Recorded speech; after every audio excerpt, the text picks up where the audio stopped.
The massive display screen in the Imperial Command Center showed a small blue planet and its reddish neighbor. Commander Reed stood before it, his gray uniform perfectly pressed, watching the footage from their long-range probes with growing interest. This was supposed to be a routine check of the outer systems, but what they found was anything but routine.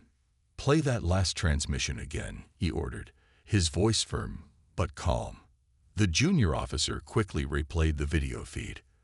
A large rocket, primitive by Imperial standards, launched from the blue planet's surface, carrying what appeared to be construction materials to a small colony on the red planet.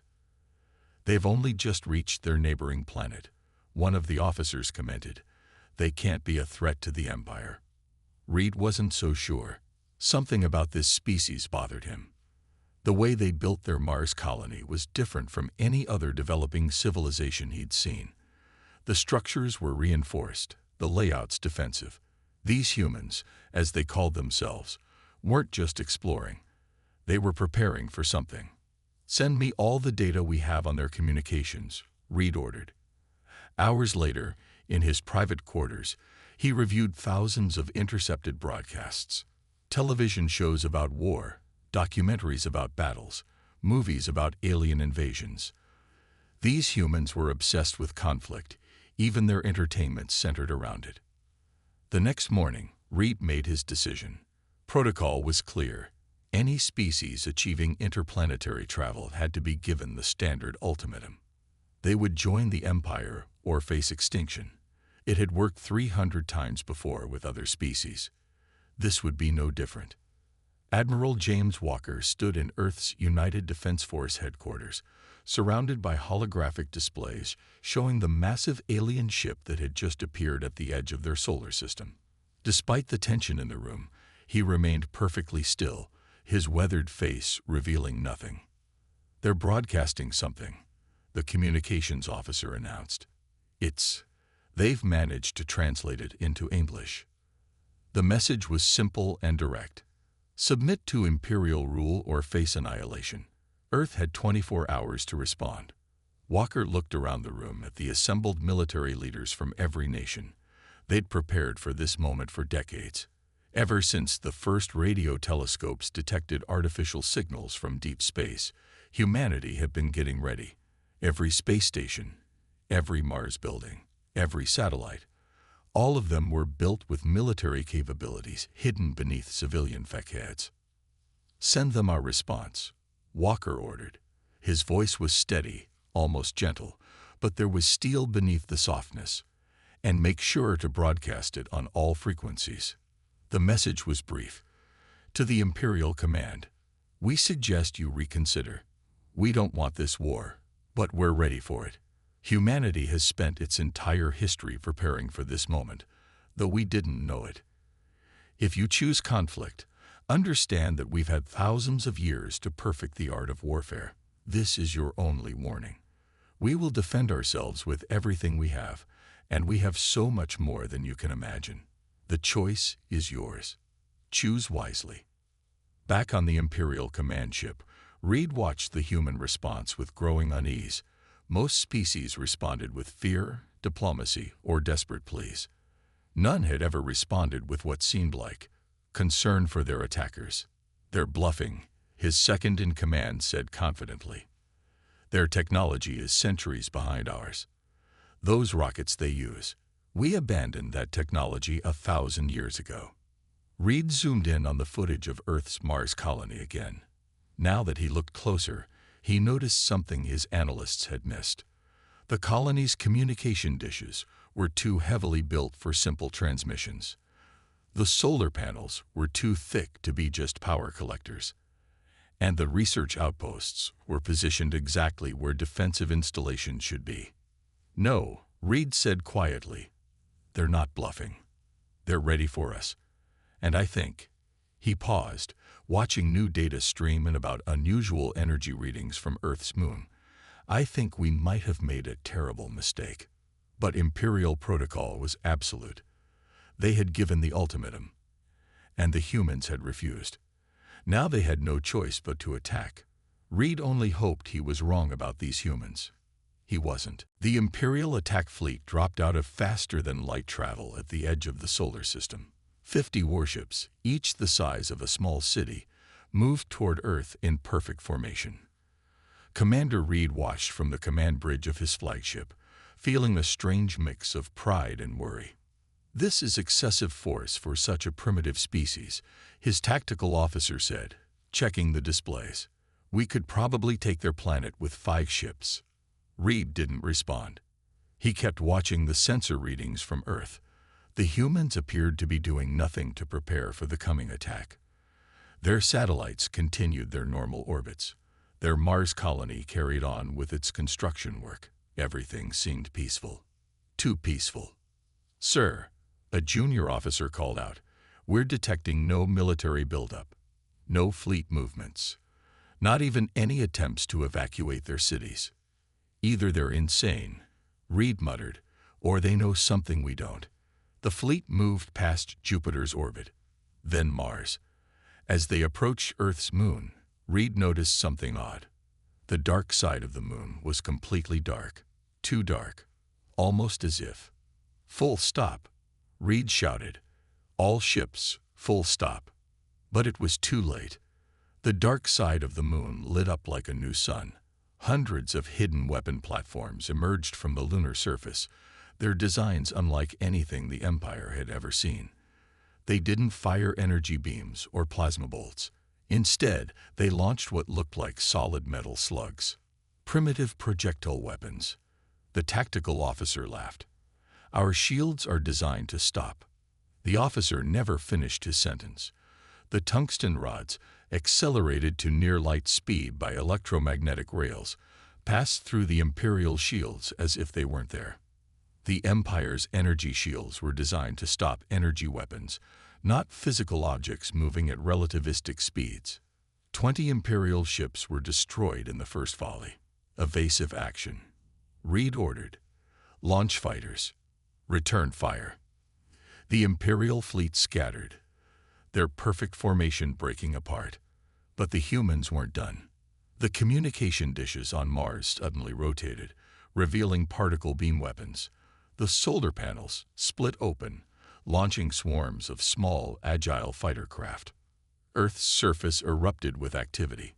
Hidden silos opened in mountains, deserts, and oceans.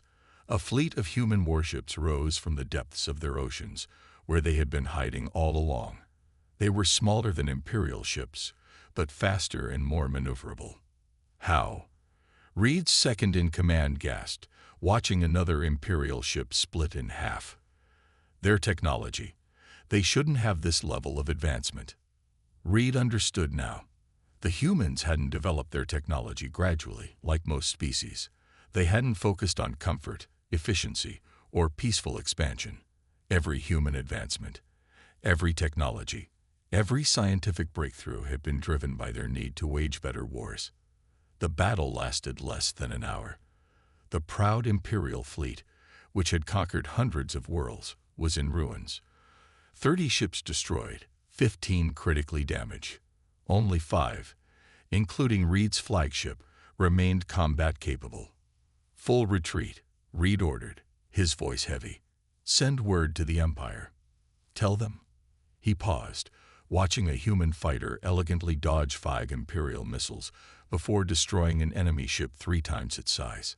"Tell them we found something worse than a death world. We found a species that turned their whole solar system into a fortress, and we just gave them a reason to come out of it." As the surviving ships fled back to Imperial space, Reed received one final transmission from Earth.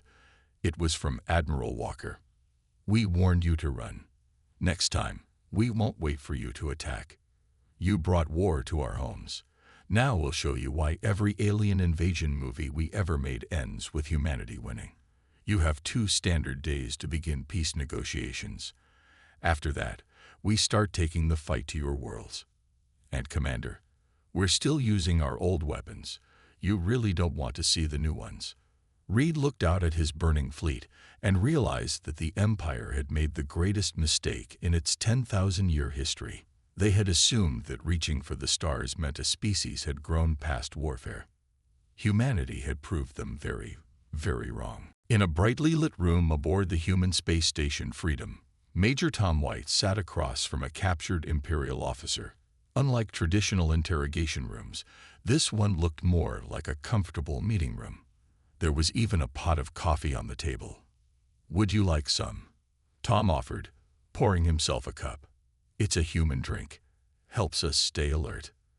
The Imperial officer, Lieutenant Mills, looked at the dark liquid with suspicion. He had expected torture, threats, or at least harsh treatment.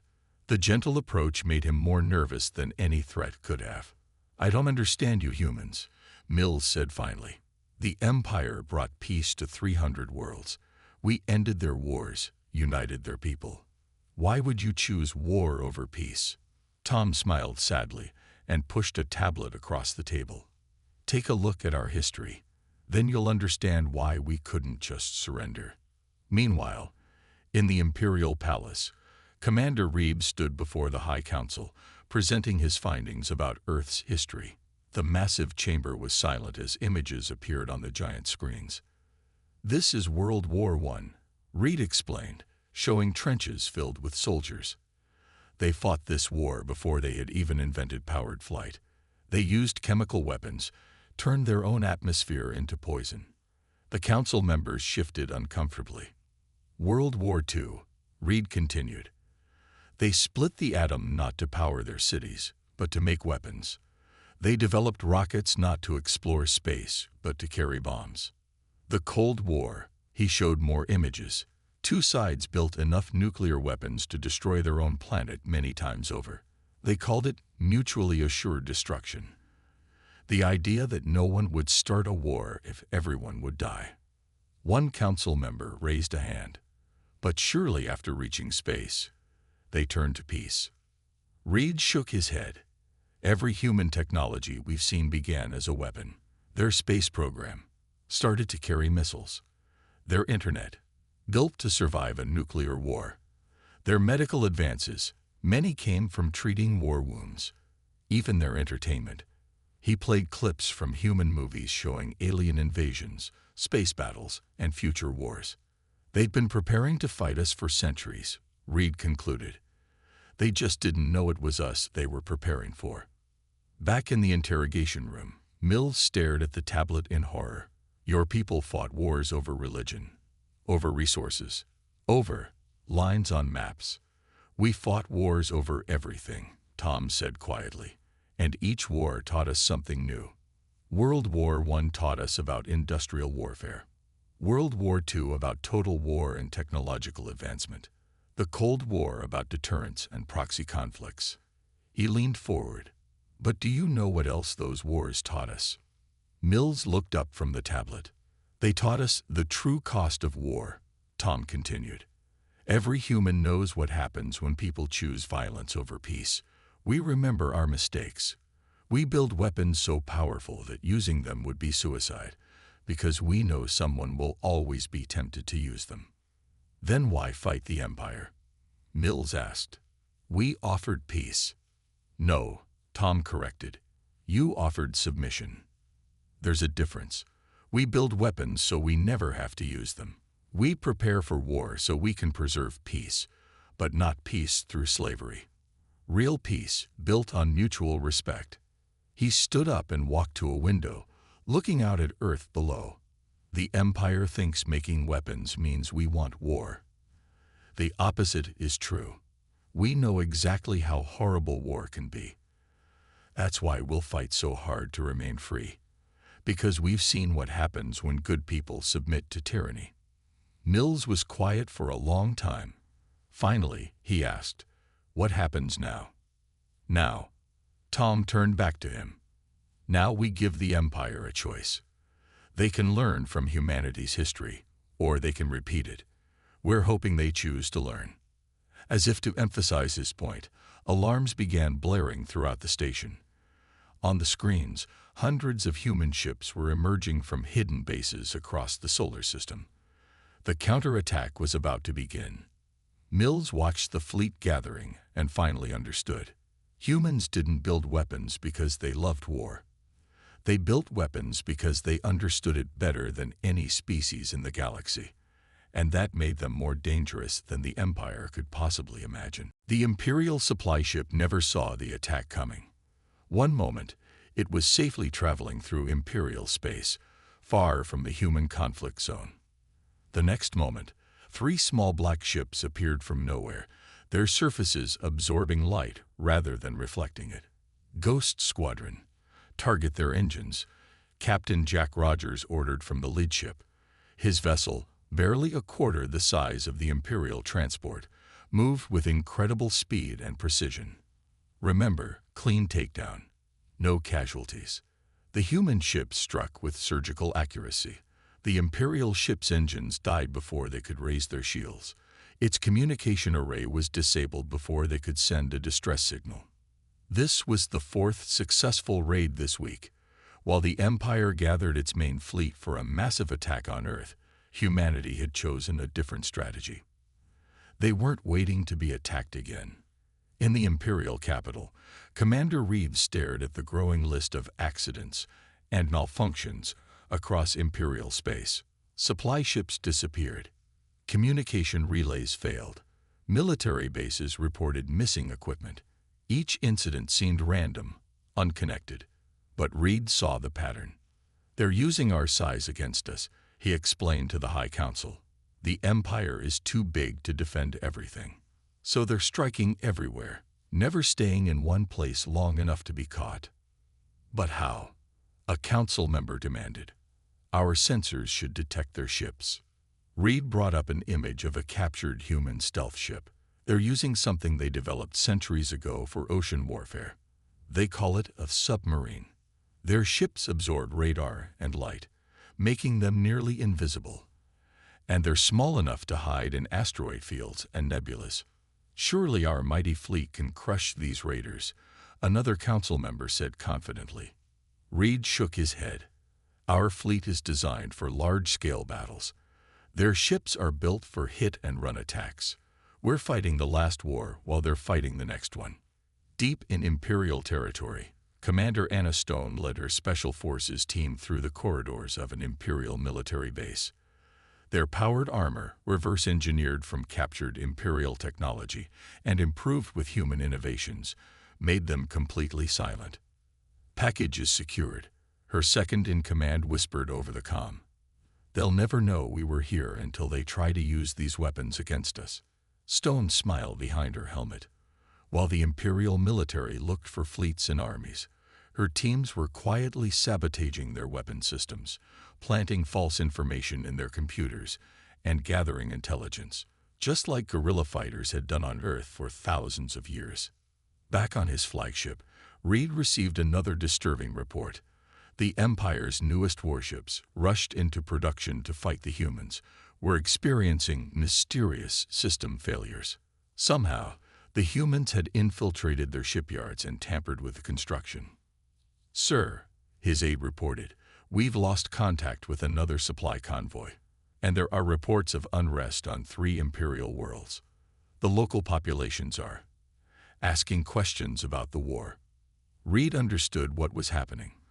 The humans weren't just fighting with ships and soldiers. They were using every trick they'd learned from centuries of warfare. Economic warfare to disrupt supply lines, information warfare to spread doubt, special operations to strike at vital targets. The Empire had always won its wars through overwhelming force. But the humans, they had turned warfare into an art form. They never fought fair because they knew war wasn't about fighting fair. It was about winning. "Send word to all commands," Reed ordered.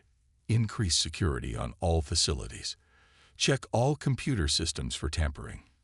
And," he paused, knowing it wouldn't be enough, "pray we find a way to end this war before the humans show us what else they've learned from their long history of combat." As if answering his fears, another alarm sounded. 3 more Imperial bases had gone dark. The guerrilla war continued, and the mighty Empire was learning a painful lesson. Sometimes the smallest enemy could be the most dangerous, especially when that enemy had spent its entire history learning how to fight against stronger opponents. In the Imperial Military Research Center, Commander Reed walked through rows of captured human weapons. Each one told a story of humanity's approach to warfare, and each one made him more worried about what they might do next. "We've copied their stealth technology," the head scientist reported proudly. "Our new ships will be just as hard to detect as theirs." Reed picked up a simple metal tube from a display case. "And this? Have you figured out what this is?" The scientist looked uncomfortable. "It's a chemical weapon, sir. Something they call VX. One drop can kill in minutes. They developed it centuries ago, but never used it in space warfare. We found stockpiles of it in their hidden bases." "Never used it," Reed muttered. "Because they have worse weapons they could use instead." On Earth, Admiral Walker stood in a deep underground bunker, watching screens showing the Empire's latest military developments. They were learning, adapting, copying human tactics and technology. "They'd replicated our stealth systems," his intelligence officer reported. "And they're building smaller, faster ships like ours." Walker nodded. "Then it's time for Plan B. Send the order." Across human space, hidden facilities began activating. While the Empire focused on copying human weapons, humanity had been preparing its next move. The first sign of trouble came when an Imperial border colony went silent. When investigation teams arrived, they found the colony intact but empty. No signs of battle. No bodies. Just an invisible enemy that had taken an entire population without firing a shot. "Biological warfare," Reed explained to the horrified council. "A virus engineered to put people into a temporary coma. By the time our people woke up, the humans had captured the entire colony and moved them to detention centers." "But that's forbidden warfare," a council member shouted. "To us, yes," Reed replied. "But humans, they developed biological weapons before they had spacecraft. This isn't even their deadliest one." In her command center on Mars, Colonel Lisa Green watched the Empire's reaction to humanity's new tactics. As head of information warfare, her job wasn't to fight with weapons, but with words and data. "Launch the next phase," she ordered. Across Imperial space, communication networks began carrying the simple message: "Ask your leaders why they started this war. Ask them what they're not telling you about the humans." The Empire's own citizens began questioning the war. Videos of human cultural achievements spread through Imperial networks. Stories of Earth's history, both its wars and its moments of peace, became popular reading among Imperial youth.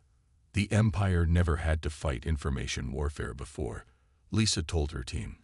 "They don't know how to stop ideas from spreading, and ideas are the most powerful weapons humans ever created." Back in the Imperial Palace, Reed received reports of growing unrest. The Empire's citizens, used to quick victories over primitive species, were becoming unsettled by the length and cost of this war. "Sir," his aide reported, "human ships have been detected near our core worlds. But they're not attacking. They're just waiting." Reed understood the message. The humans were showing they could strike at the Empire's heart anytime they wanted. It was psychological warfare, another human specialty. "And what about their new weapon?" he asked. The aide's hands shook as he handed over the report.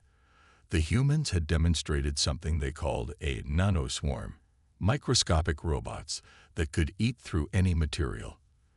They hadn't used it on living targets yet. Just another warning. "We thought we were so advanced," Reed said quietly. "But while we focused on bigger ships and stronger weapons, they developed 1,000 different ways to fight. They're not just copying our technology anymore. They're showing us types of warfare we never imagined." On his screen, another report flashed. 3 more Imperial colonies had requested independence, inspired by human broadcasts about freedom and self-determination. The Empire wasn't just losing a weapons race. They were losing a war of ideas, fought with weapons that couldn't be stopped by any shield or armor. The Great Hall of the Imperial Palace echoed with angry voices. Representatives from 20 different species argued with the High Council, while Commander Reed watched from his position near the wall. The Empire was starting to crack. "The humans have offered us independence," the delegate from the plant world of Greenhaven announced. They ask nothing in return except that we choose our own path. Traitors, shouted a council member. The Empire brought you civilization. The Empire brought us slavery, countered another delegate, this one from a warrior race that had fought the Empire for decades before falling. The humans show us there's another way. Reed watched silently. He had warned them this would happen. In her office on the human diplomatic ship, Peace Through Strength, Ambassador Helen Ross reviewed the latest reports. 50 imperial worlds had already declared their independence. Another 100 were in secret talks with Earth. The Empire never understood, she told her staff. Every species wants to be free. We just showed them it was possible. A message flashed on her screen. Another Imperial battle fleet had surrendered without firing a shot. Their crews had simply refused to fight. Send them the usual terms, Helen ordered. Safe passage to Earth for any who want to join us. Guaranteed neutrality for those who want to go home. Commander Reed stood before the High Council again, but this time was different. The mighty chamber felt emptier. Many council members had fled to their homeworlds, sensing the end was near. We must launch everything we have at Earth, one of the remaining council members shouted. Crush them before more worlds rebel. Reed took a deep breath. With all respect, that would be suicide. He activated the holographic display, showing the current state of the Empire. Red dots marked rebellious worlds, yellow showed those wavering in their loyalty, and green showed those still faithful to the Empire. The display was mostly red and yellow. Our supply lines are cut, Reed explained. Our crews are deserting. And now our own people are asking questions we can't answer. Questions, a council member spat. What questions? Why did we start this war? Why do we force other species to serve us?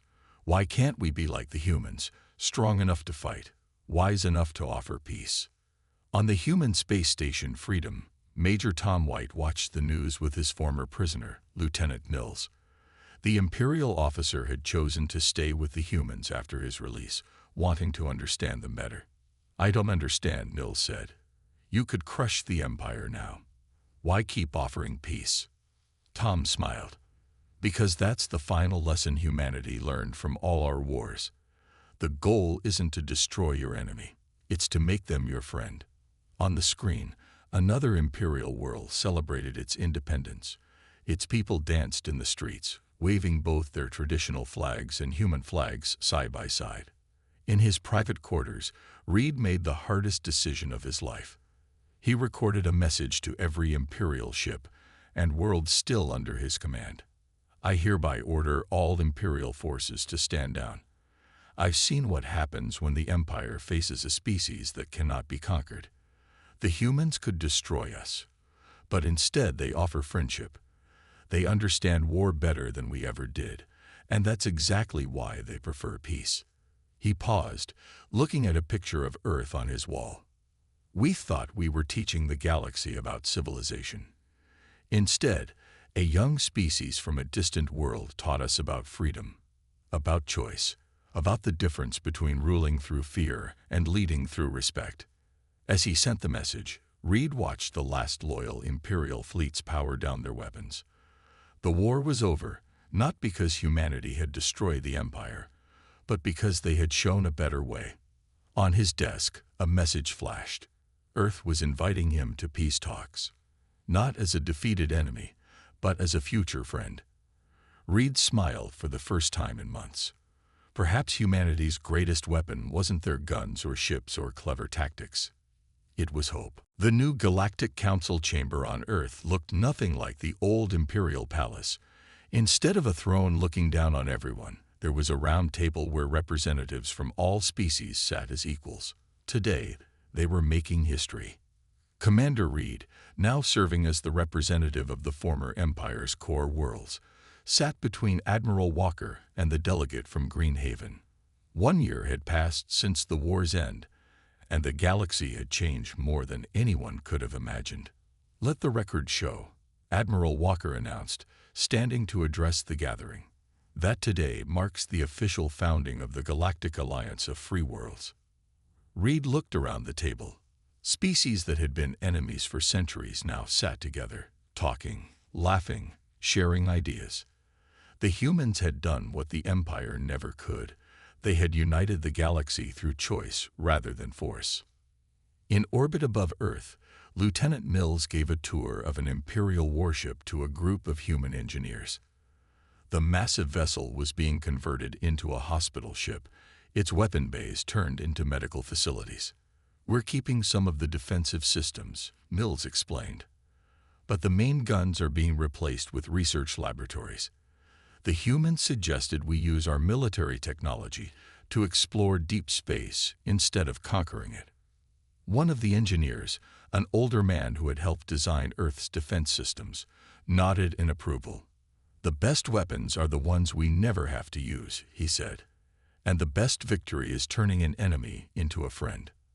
Ambassador Helen Ross stood at the window of her new office in the Galactic Council building, watching ships from 100 different worlds move through Earth's orbit.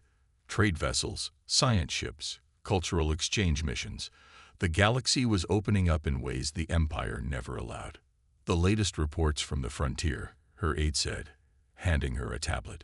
"3 more previously unknown species have requested to join the Alliance.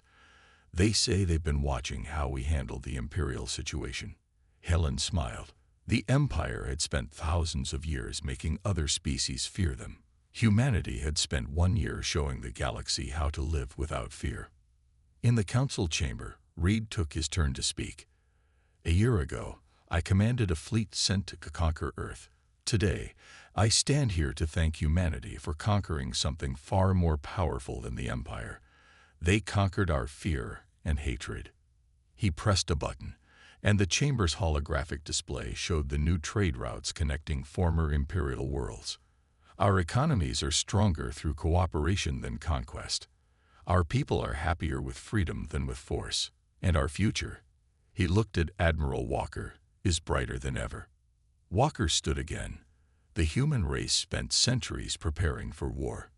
We built weapons that could destroy worlds. We created strategies to defeat any enemy. But in the end, our greatest achievement was learning when not to use that power." On Mars, Major Tom White watched new buildings rise from the red soil.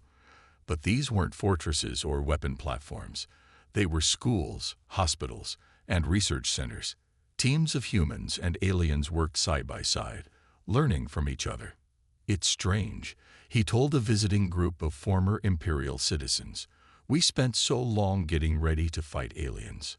Instead, we ended up teaching them about peace."